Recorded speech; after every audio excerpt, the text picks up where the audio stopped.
Bagyong Chedeng, lumihis at di na raw tatama sa lupa ayon sa Pag-asa. Mahigit 20,000 residenteng nagsisiksikan sa evacuation center sa Albay. Nakauwi na, iba't ibang probinsya. Naka-alerto pa rin sakaling bumuelta ang Bagyong Chedeng.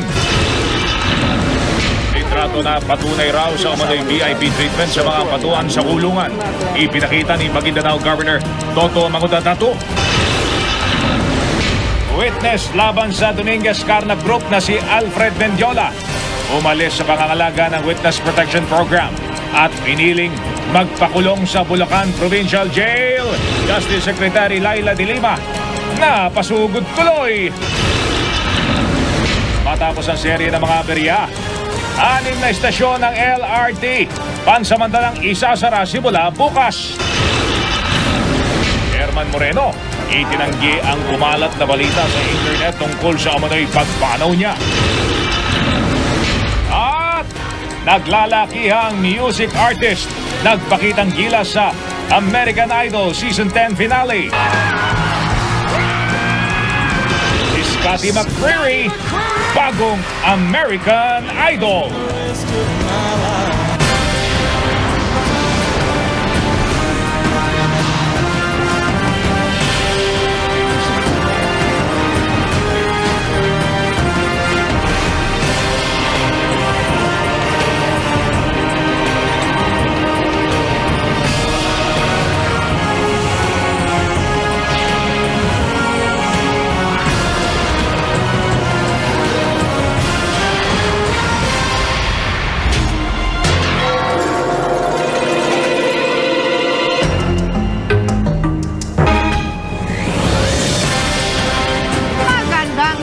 Lumihis na po ng direksyon ng Bagyong Chedeng at malamang hindi na daw tatama sa kalupaan ng Pilipinas, diretso sa Japan.